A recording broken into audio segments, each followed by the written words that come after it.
If you guys don't know me, I'm Melissa Oden with the Abortion Survivors Network. We are having a panel later today, which we're grateful to be following our friends here. And if you don't know what we do at the Abortion Survivors Network, we are babies who survived abortion attempts. And so you met many of them at our table today, and I thank you for greeting them and allowing them to be a part of what all of you do in your various ministries. You know, I'm so grateful to be introducing this panel today, obviously, with Abby, who is a friend of mine, and many former clinic workers who I have been honored to get to know. And I hope you guys think about this, what it's like to have a baby who survived an abortion attempt introduce a panel of former clinic workers. Think about that for a minute. This is what we talk about when we talk about being pro-woman, pro-child, and pro-love. We see one another's humanity, we care about one another, we champion one another, and we work together. So I know you'll be blessed with what they have to share with you today. So we'll get right to it. This quitters panel is what's really happening inside the doors of the abortion clinics. So we are honored today to have Carolyn Straczynski, board-certified women's health nurse practitioner, Creighton nurse practitioner, and Creighton fertility care practitioner with us. We also have Kara German, right? Right? The CareNet Center. We also have Lupita Aguilar with Birth Choice of Temecula. Then we have Myra Rodriguez. It's like I've been speaking all week. A Planned Parenthood whistleblower, and then, of course, Abby Johnson with And Then There Were None and Pro-Love Ministries. So please welcome them today, and I know you'll be blessed by what they share. Thank you.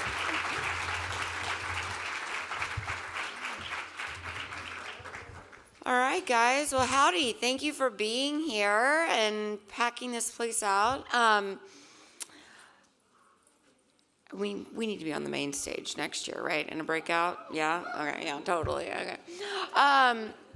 Yeah, we'll make that happen. Okay, so I'm Abby Johnson. So thankful to be here with all of you. And, well, we need to be louder than that. Yay! Welcome to be here! Okay. Yeah. Yeah. Suck it next door. Okay. All right. So we have all these amazing women up here, and I want them just to. We want to hear from you because we recognize that there's probably not a whole lot of opportunities you have to ask 5 former abortion workers your burning questions about the abortion industry. So we do want to hear from you. We do want you to be able to ask questions. But we also want to introduce ourselves to you. You know me, so I'm not going to really talk. But let's just kind of go down the line. Let's tell a little bit about ourselves, where we worked, who we are, how long we worked there, that kind of stuff. Y'all know the drill. So Myra, you want to go first? Sure. Is this on? Yes. How you doing, guys? My name is Myra Rodriguez. Former Planned Parenthood director from the state of Arizona. I worked for them for 17 years. In my last year employed by them, I directed the biggest abortion center in Arizona, Glendale. And I blew the whistle on a lot of the deficiencies that were happening in the center. They didn't like that. I was let go. So I started a lawsuit, a wrongful termination lawsuit under the Whistleblower Protection Act in the state of Arizona, and we actually won. So we beat Planned Parenthood. Thank you. And now I'm here because I strongly believe, just like Melissa said, that this side needs to see the former abortion. Yeah, let's do it all over again, guys. Woo! Yeah. This is a contest of who can scream the loudest. So I strongly believe that this is the side that does not dehumanize the other humans, and that is part of the abortion industry, right? Not dehumanizing the abortion worker, but actually get to know them, love them, and continue to pray for them. My biggest challenge was praying for the abortionists that I accuse of wrongdoings and all the staff that turned their back on me. That was my biggest challenge, but I passed that. because we're the merciful side, right? Oh, wait. I'm telling you more. We're also both Planned Parenthood Employees of the Year. Oh, yeah, that was a good one. Tell them what Yeah. I decided not to do. So we're both Planned Parenthood Employees of the Year. And we strongly believe they stopped giving that award away. Like, it hasn't worked well for them.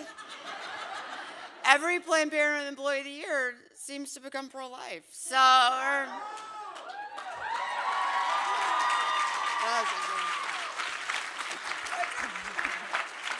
Oh, okay, yeah. So now I work for this lady. She doesn't know what I do.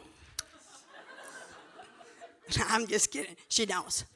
I actually go around the globe taking our ministry. So because I've been very active, if my accent didn't give me away, I do speak Spanish. I'm Mexican. Well, no, I lied. I became American citizen last year, so I will be voting this year.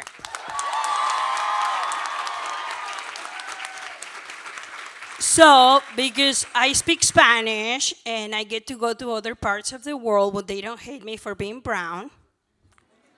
I'm sorry, guys. Sorry for the white race. we love you for being brown. No, they hate the white race, remember?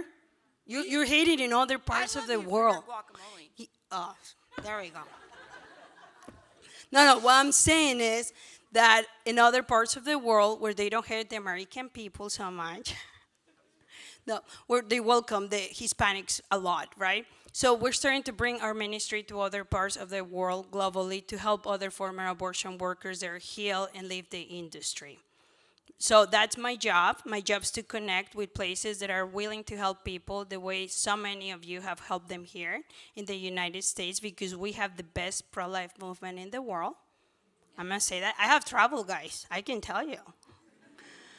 And that's my job. And then there were none, besides doing many other things like hanging out at the booth today and talking to a lot of you.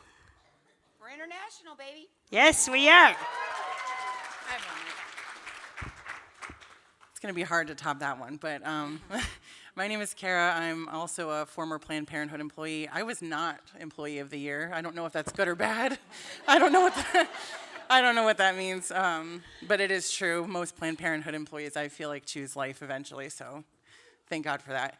I was at Planned Parenthood in Connecticut for about 3 years until God saved me, and now I'm the center director of a CareNet pregnancy center in Florida. Thank you.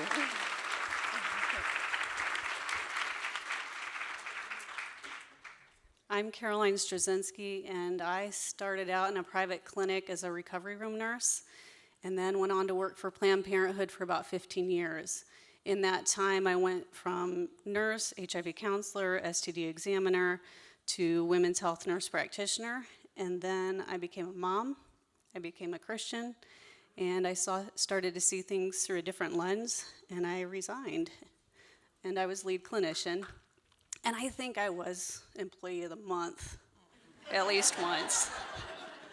But so I left Planned Parenthood, and I went on to other work, but it was still similar to like any other routine GYN office. And so then I started to look at contraceptives in a different light as well. When I was seeing frequent infection, tears, discord, disruptive lives, so I decided to go on and become a Creighton fertility care practitioner and a Creighton nurse practitioner. And I'll be going back to midwifery school so I can bring this thing full circle pro-life.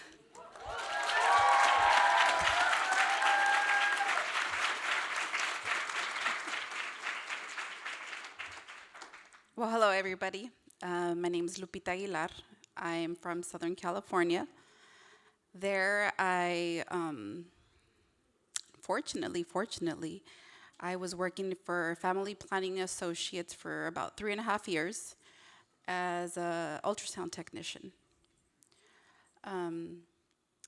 Just like Kara, praise to God, he plucked me out of there because he knew I would have not left. So he saved me, he saved my soul, he's saving my family. And just as he saved me and my family, I too want to help him save those lost souls that are so many around us. So I'm ready to do the work.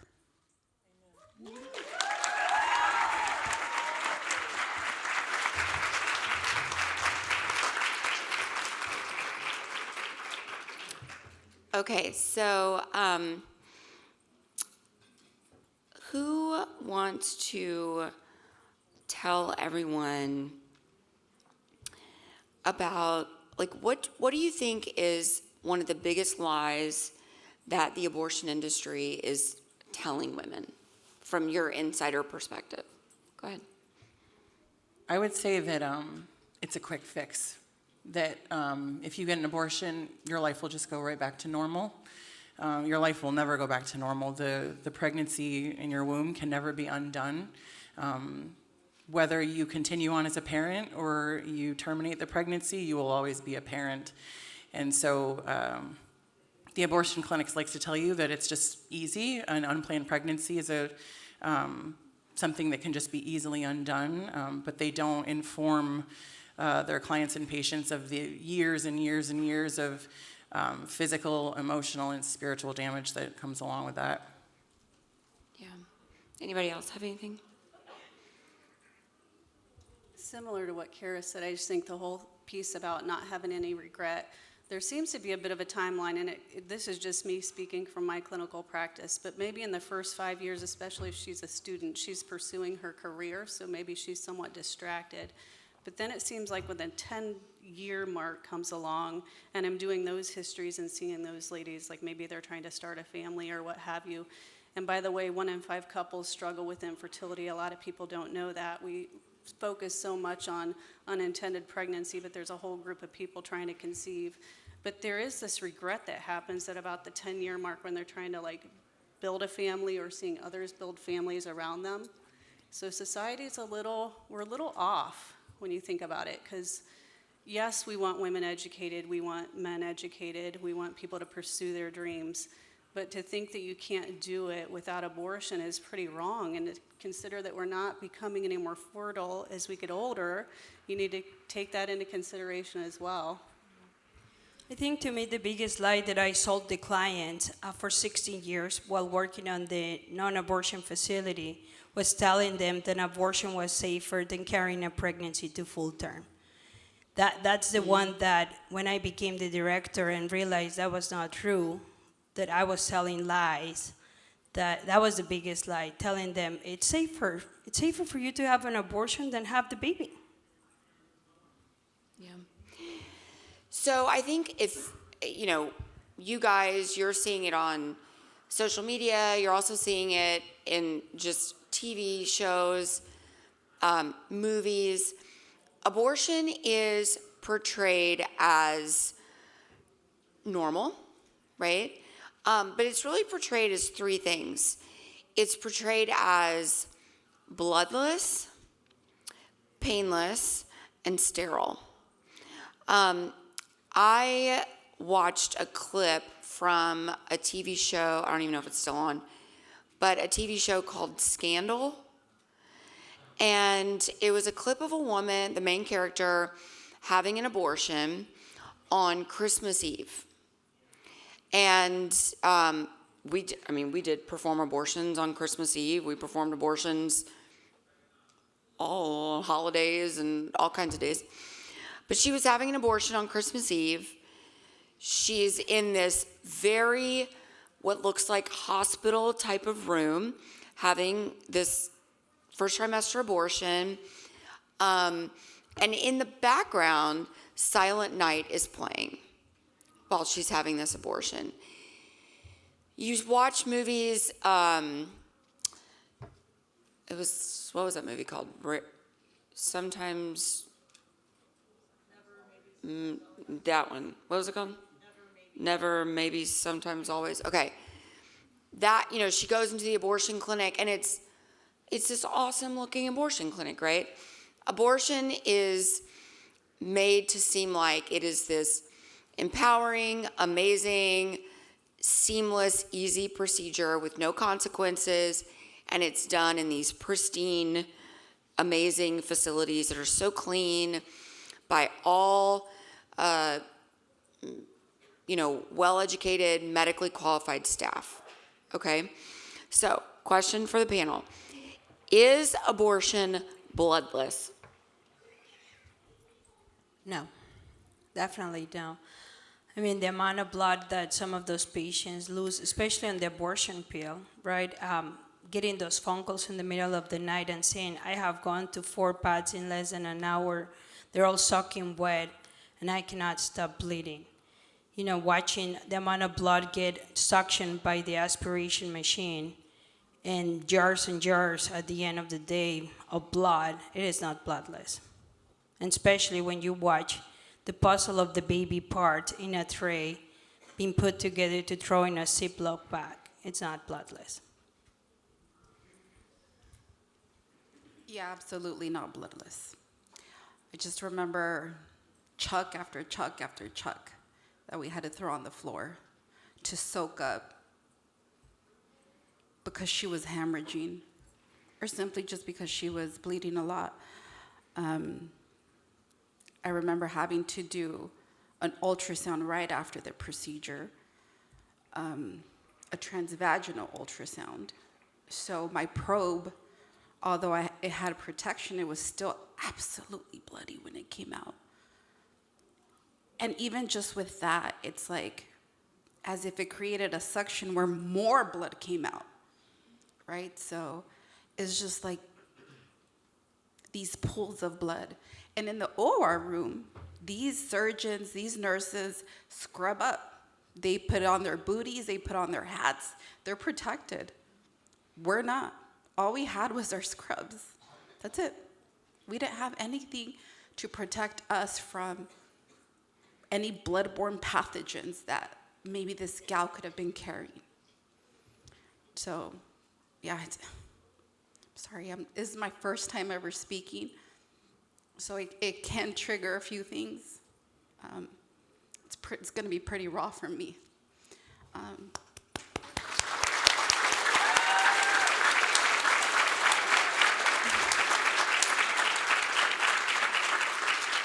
I appreciate that, but yeah, it's definitely not painless, bloodless. Yeah. So talk about the pain. What did you see? I mean, women are in there. Sometimes they get sedation. Sometimes they don't. Even with the sedation, in my facility, women are still screaming from the pain. Talk about that. Talk about the physical pain of abortion that you saw in your clinics. So I wasn't always in the surgery room or in the procedure room. But I do, when I was in there, I do recall these young ladies, I would just see tears coming out of their side of their eyes because I can see in their face the pain that they were going through. But for whatever reason, it was like a silent cry. Some of them just couldn't tolerate it. Literally, they would scoot up the table. And us that were in there with the nurses, we would tell them, come back down, you can't move. The doctor's not gonna be able to do the procedure. So this poor girl, like, whose feet up were in the stirrups, we pull her down with the sheet, and she's just like helpless. She can't do anything. And it's up to this nurse to see if she can even give her a little bit more medication, but according to her weight and her size, her height, she can't. So now this young lady is struggling with the actual pain and then with the emotional pain that we can't see. So, yeah. Something also, so in our clinic, the procedure rooms were on the opposite side of where routine visits were being seen, like STD screening and pregnancy tests. And oftentimes, the girls that couldn't afford sedation would be screaming so loudly that we could hear it on the other side of the center. And even the physicians in the center would say, oh, we got a loud one. And they would be told to be quiet. They would be told we don't want to upset the other girls in the center, with complete and total disregard for what this girl is going through right now, and also not preparing them for what they were about to go through. most girls can't afford the sedation if they don't have insurance. And I would say that we did a very poor job of informing them what they were about to go through. Now let's talk about sterility. Let's talk about the cleanliness of the facilities. We have a website called checkmyclinic.com where we, FOIA requests, Freedom of Information Act, we request inspection records that are available, all the inspection records that are available from the abortion facilities that are inspected. About half of the states in the United States, this is terrifying, half of the states in the United States do not require abortion facilities to be inspected. Okay? Nail salons in every state are required to be inspected. Food establishments in every state required to be inspected. Hospitals required to be inspected.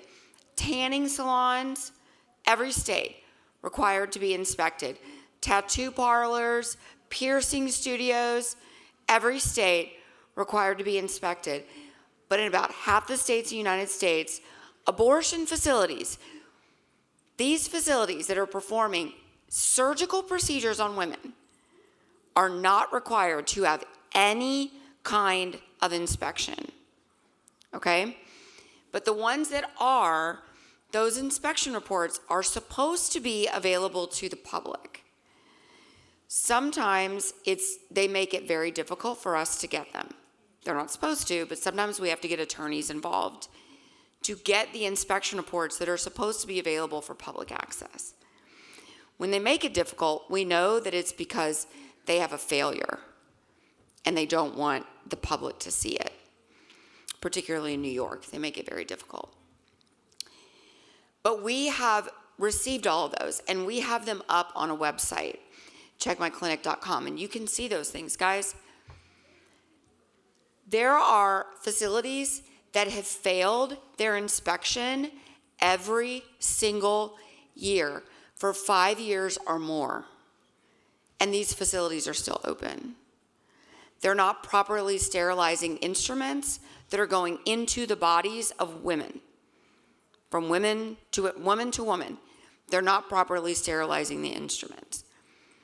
Not properly reporting statutory rape. There was a facility that had a rat hole in the floor of the procedure room where they were doing surgical abortions, and the inspector could see the rat droppings in the floor right next to the bed where they're performing abortions. And they allowed that facility to stay open. So, do any of you have experience with just disgusting sorts of practices happening inside of your clinic, unsterile instruments or not reporting or anything like that? Well, in Arizona, where inspections are supposed to be required for abortion facilities, the inspector actually called me to schedule their inspection, to give us time to get ready. She will say like, so we will be there next Thursday between 9 and 12. Will that work? Yeah, that will work. You're giving me a week, right? And we're going to look for this, and that. So then it gives us time to get ready and prepare and get the lawyers involved to check the chart that they were going to check and make sure they were perfect charts and make sure that everything has done perfect. Because they allowed you to pull your own charts. They allowed us to pull our own charts. They allowed us to pull all the stuff that she's going to check for.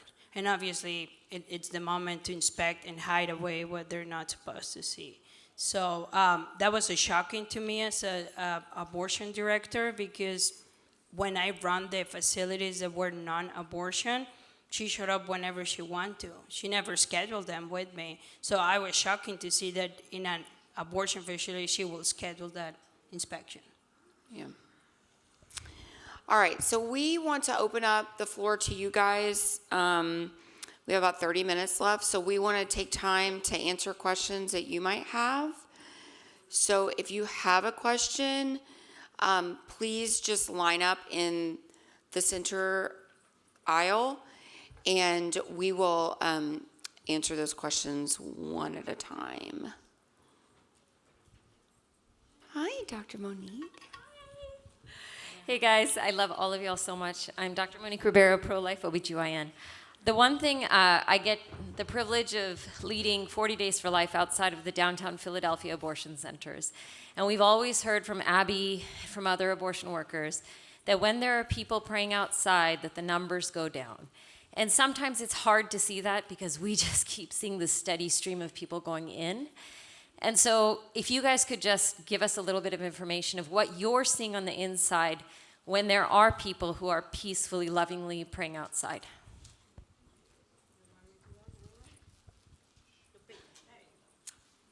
So for me, unfortunately, I did not see any peaceful praying outside.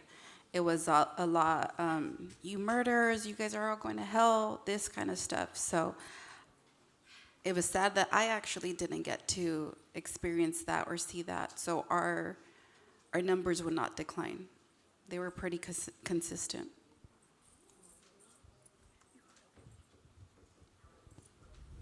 When I was at the private clinic, they had the parking lot so that really I like to call myself a protester too. So I'm not against the protester word. I've kind of invited it myself because I've been on the sidewalk and the lady's like, "Are you here as a client or a protester?" I'm a protester. So the protesters, as we're called, really couldn't get to any of us as workers or the patients with the way things were set up. I remember only 2. So I would invite you all to sign up for 40 Days for Life because we really do need to represent. At Planned Parenthood, we didn't provide direct abortion services, so I never saw a protester outside of our Planned Parenthood. I am in Connecticut. It's a mostly liberal state, but I will say I also saw like violent protesters, and at our surgical center, I never saw one person praying. So I am sad to report that. So as scary as it may feel, do go pray for them because they really need your prayers. So I don't have a statistical answer for that, but I just encourage all of you to pray for them.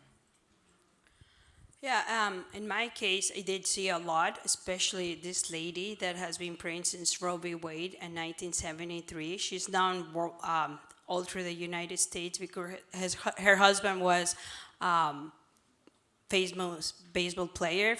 He won the World Series with the Mets. So she traveled with him with the baseball team, and she prayed outside of Planned Parenthood and FBA and other abortionists throughout the country. And, you know, I met her when I first got my job, and I remember her saying, "Don't go in there, I'm going to help you." And I actually did the opposite. I rushed in. I'm like, "Okay, crazy lady, bye." And then 17 years later, when I took over the abortion facility, I'm like, "She's crazy, she's still here." Man, right, I can give it to her.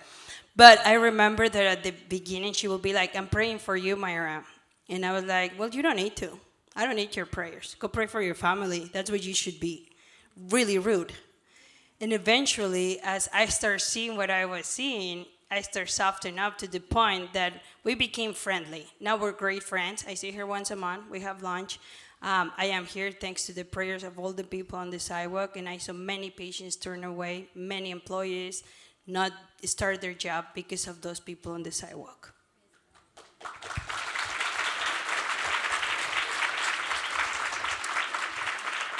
Yeah, and I would say it's 2024. We're in an election year.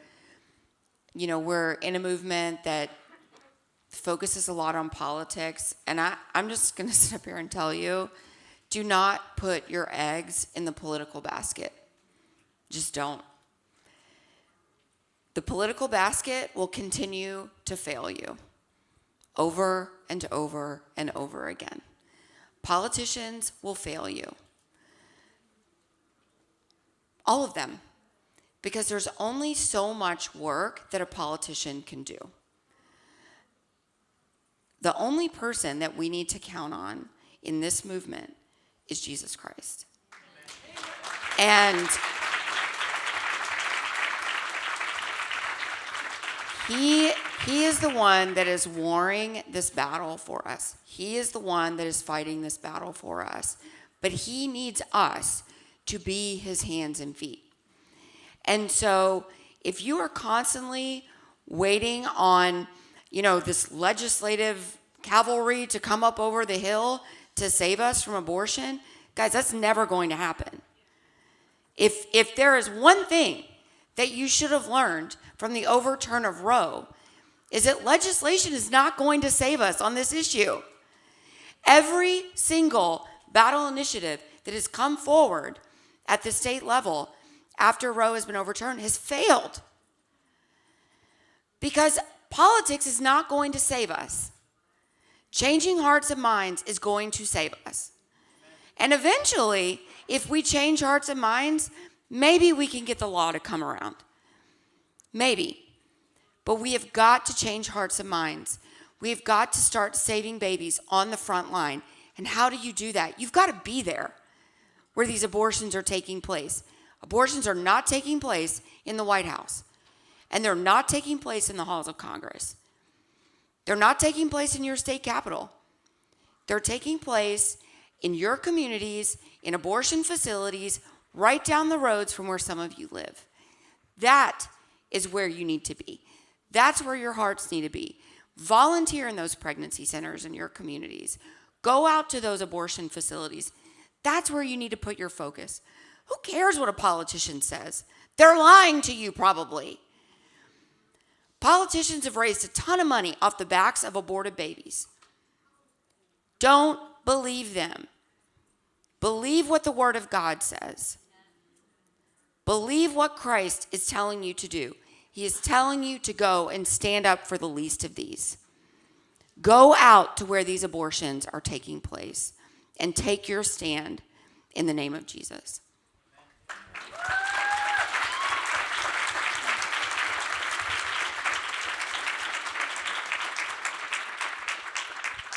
Hi, my name's Samantha. First, I just want to say thank you guys so much for being here today, sharing your personal testimony. My question actually kind of relates to something Abby just said in regards to ballot initiatives, 2024 presidential elections. Obviously, what happened in Ohio, California, Michigan really struck a blow, I think, to a lot of pro-lifers. I was just wondering, going forward, what should the pro-life movement strategy be, and what role would the personal testimonies of former abortion clinic workers play in changing hearts and minds, do you think? I think the Achilles heel in the pro-abortion movement is the workers of women is a testimony of women like this. We have all seen, those of us that have come out of the abortion industry, we know literally where the bodies are buried. We've seen we know all their dirty secrets. We know what's happened, and the women that come up on these panels, the women that are speaking out, they're the heroes. They're the ones that are courageously willing to put a face to these stories, and they're out here sharing what needs to be shared, and there's such power in testimony. And, God blesses those testimonies. And so I think that is the Achilles heel. I think we've got to start sharing. All of us. I think people who have had abortions and people who have worked in the industry, those are the two most powerful groups of people in this movement. The pro-life movement is made up of converts. People who once believed the lie of abortion and have now been set free by the truth. And those stories are so powerful. And hopefully, the film that we have coming out, our ministry has coming out called Unthinkable. In the summer, it will be before the election. Hopefully, just like Unplanned, it will shake the foundation of the abortion movement, and it will open eyes to what's really happening inside of the abortion industry, inside of these facilities. Many of the women that are up here shared their testimonies in Unthinkable. And so we're hoping that it will really help to shape not only just kind of the consensus around what people think about abortion, but also it will help to bring about some sort of strategy in the pro-life movement of how we go forward. I think that we are really living in a time where there's a lack of knowledge about abortion. You know, when that whole Kate Cox thing happened, y'all remember with the baby at trisomy 18? And she was fighting to kill her baby with trisomy 18 in Texas. And, you know, everybody kept talking about, oh, Kate Cox, she's got to be, oh, so much suffering because she can't kill her baby. Poor Kate Cox, poor Kate Cox. And I kept thinking, what about her baby?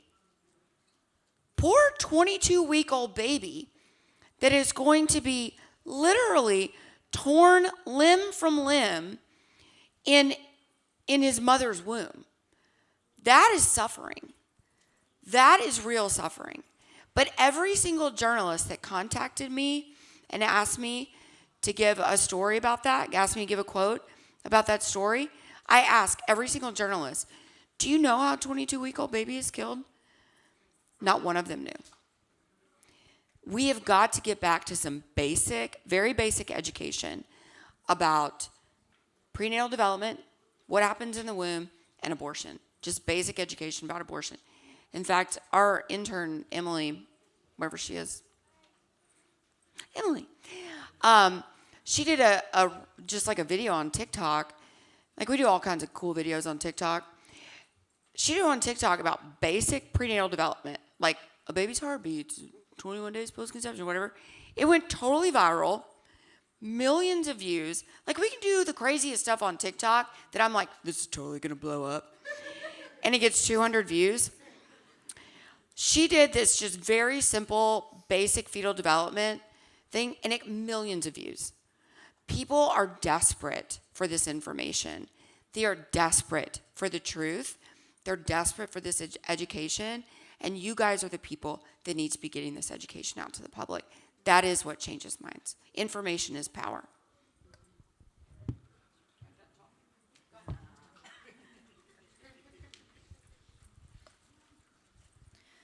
Hello.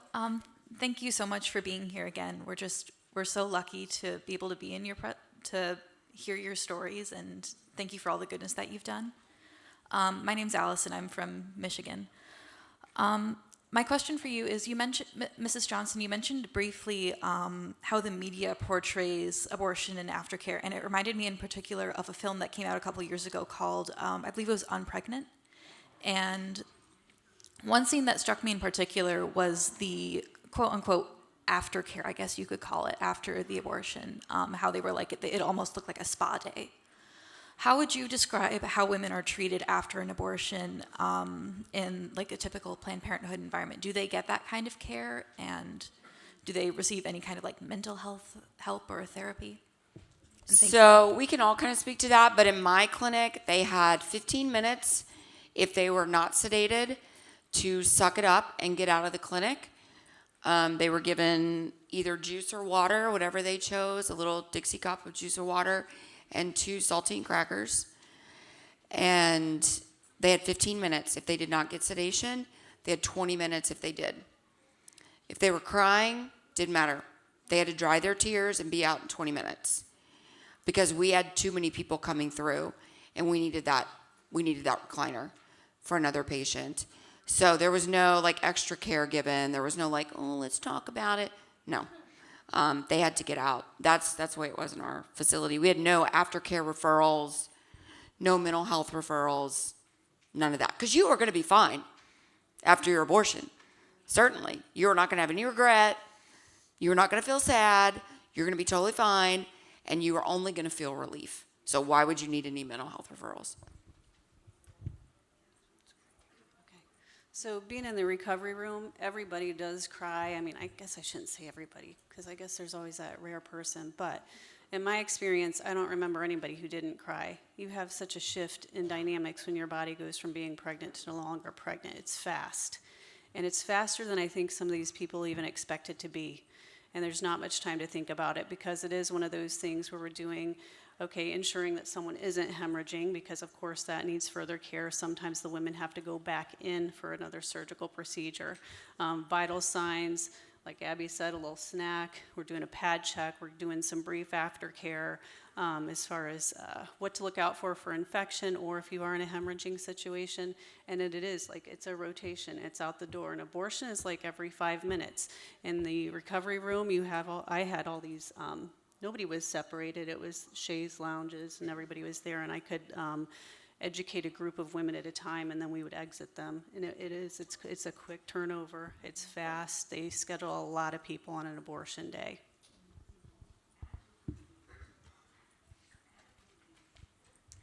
Hi, thanks again so much for being here, guys. My name is Julia, and I work at a pro-life pregnancy center. I conduct abortion information sessions and options counseling with our women seeking an abortion. And in the information binder that we go over with our clients, we tell them that they have 2 abortion options. They can choose the local numbing agent or the IV sedation. Both of those options numb the patient during the procedure. I've had several women ask me, am I going to feel pain during the surgical procedure, or is it just painful recovery? And so I tell them, like, you shouldn't feel pain during the surgical procedure, as you'll be numbed. Am I incorrect for telling them that? As I remember you saying, you saw like the women like physically like trying to get away from the catheter from being in physical pain. So I just wanted to know a little bit more about that. Yeah, no, that's called a paracervical block, what you're talking about, the numbing injection. There's great, amongst abortionists, there's great debate over whether they should even be giving a paracervical block, because it absolutely does nothing to help numb the cervix during the abortion. A lot of abortion doctors don't even do a paracervical block anymore. Some of our abortionists did, and some of them didn't, and I can tell you, it made no difference whether they did or whether they didn't.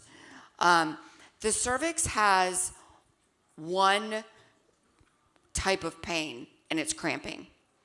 So, like, if you put a lighter up next to a cervix, you're not going to be like, ooh, my cervix is hot. You're going to be like, ooh, my cervix is cramping. It has like one pain receptor, right? And that's cramping. So it cramps when they put the needle in, it cramps as they're giving the injection, and it cramps as it's dilating. So it doesn't matter. The lidocaine they have not found it to be helpful. So it's incredibly painful. The most telling thing about whether a woman, whether it's going to be painful for her, is how many children she's had.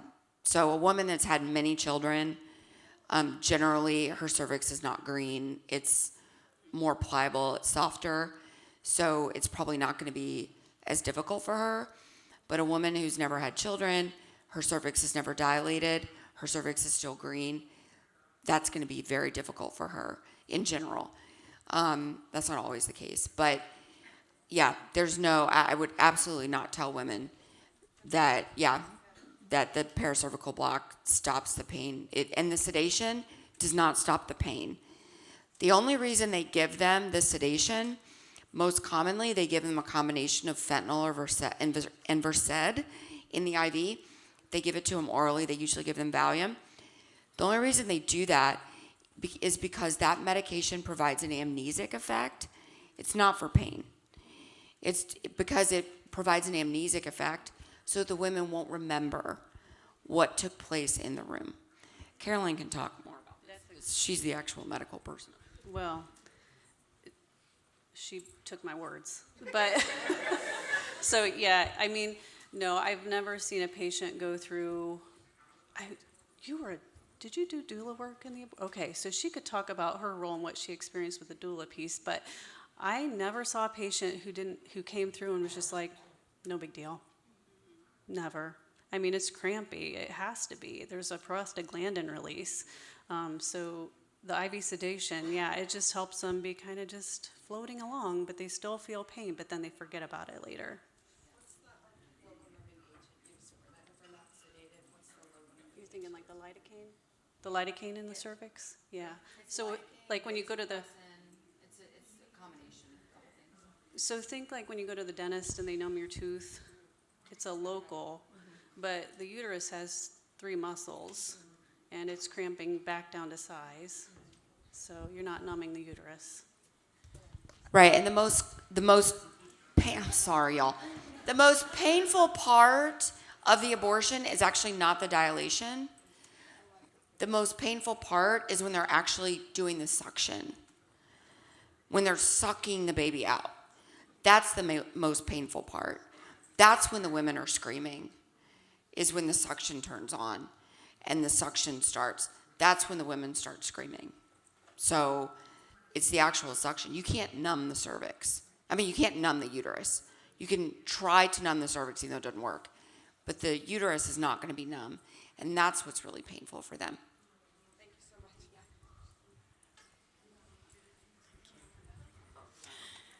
much. Thank you so much for sharing your stories. My name is Lisa.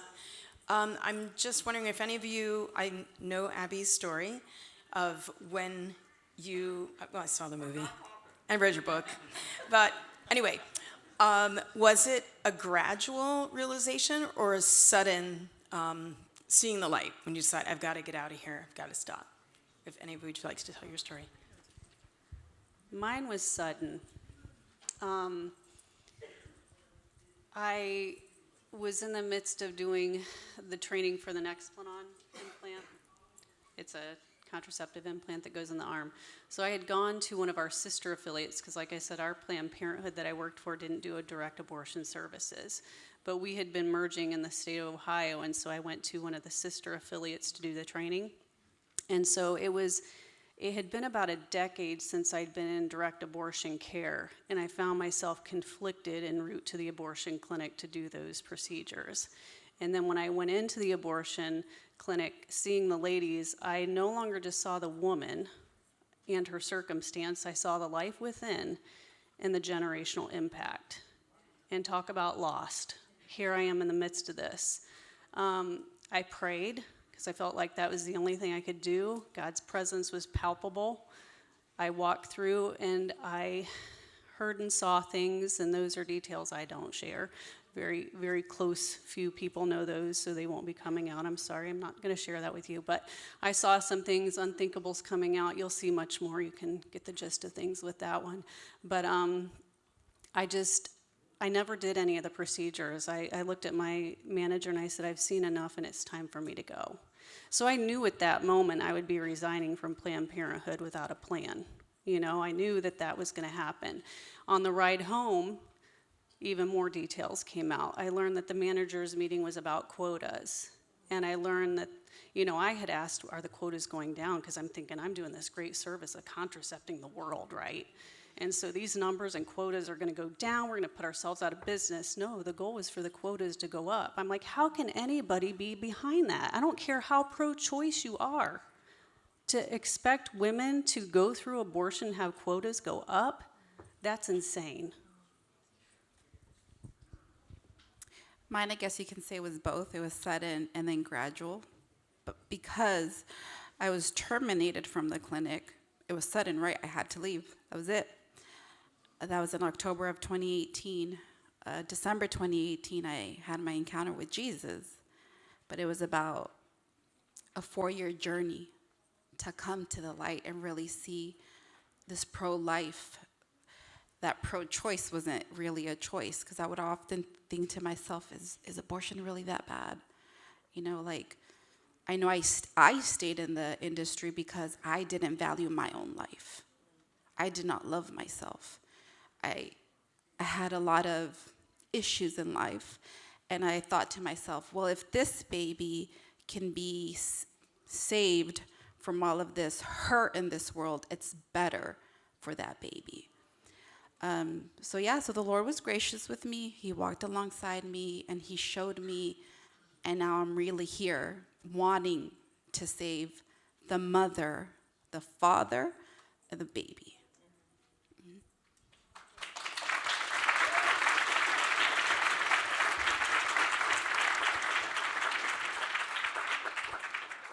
Hello, ladies. Thank you for being here.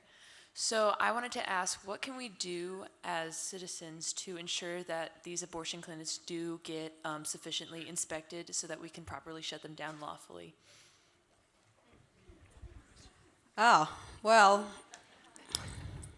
I said I was going to take it away from her. Well, it will be great if our politicians did the job, right? Arizona was a very conservative state up until 2 years ago, as most people know, 3 years ago, right?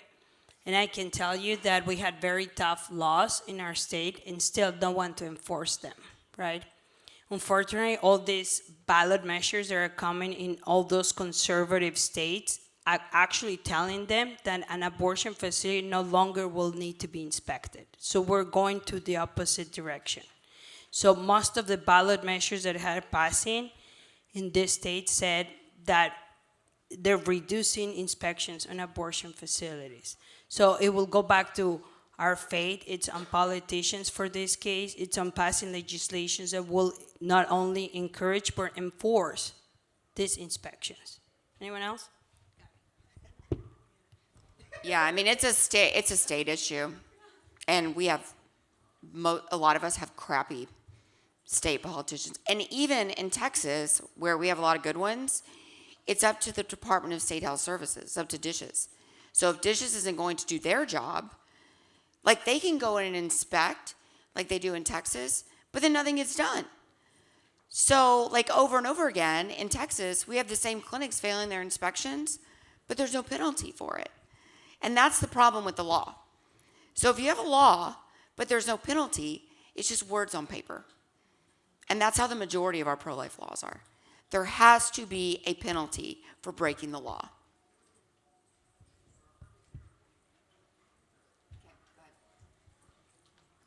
Hi, my name is Morgan. I'm from Illinois. My question to you is, who is the most memorable woman that you've met while working at Planned Parenthood? Memorable woman? Yeah, the most memorable woman or patient that you met while there after you performed an abortion.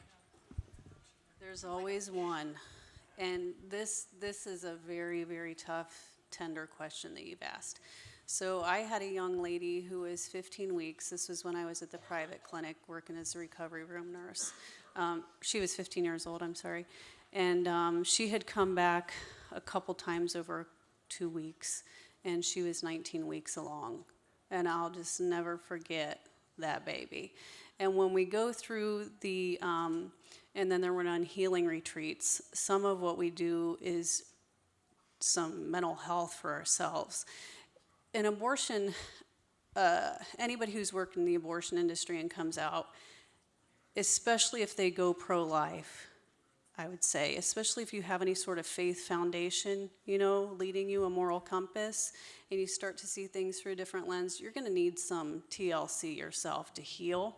And so Abby coming out and doing what she did to create this ministry, part of what we do in that ministry is heal from that one, because everybody remembers that one, and we put a name to that one, and we pray for that one, and that's a big piece of our healing process.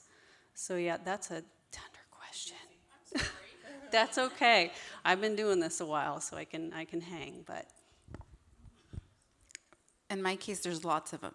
There's so many, but when we did go to our healing retreat, Abby did ask us, I want you guys to put a number to the amount of abortions you were part of. That, to be honest, was overwhelming because I had never thought of that. Let me put an actual number to the babies that I participated in murdering. The fact that I said I'm an actual murderer, that was one thing. And then to add an actual number to it, it was overwhelming. So, like, I know there's the girls that I'll often remember, but it's also these babies, right? That amount that it's overwhelming. And I took another healing class where it was with ladies who had an abortion, right? And they said 1, maybe 2, and then I come up with my number. And it was it was so overwhelming. I just was sobbing like a little girl, you know, like, dear Jesus, forgive me. Forgive me for all of these babies that I killed, that are your babies, that I didn't see the value in them, or even in their mothers. I saw no value in the pair. So yeah, so it's more than just the mom. It's a package. Do you have time for one more? No? All right. Thank you guys so much. We are going to go to our table, the And Then There Were None table. I want to mention two things. Hold on. Two things. Our new project, Little Pills That Kill, it's the voices of these women and other women who are sharing truth about medication abortion pills. We also have another project that we just started at Pro-Love Ministries, the other thing I run, and it's called All My Options. This is a great resource for you guys, young people. As you're talking to people, you go out in front of the clinics, you're on campus. This is a kind of a full service option website. So it has resources for transgender issues. It's got resources for pregnancy issues, sex trafficking, anything you can think of. There's resources on there. It's allmyoptions.com, I think. .com or org. I don't know. Allmyoptions.com. It's like a holistic website. So you'll want to bookmark that on your phone because it's really, really helpful. It's so helpful. I don't know the website. No, it's really helpful. It's a beautiful website and a really great resource for you guys. But please also check out our Little Pills That Kill. All that information, share it on social media. Go to our table if you have questions. They're going to be there, and we can answer more questions for you. Thank you guys so much. God bless you.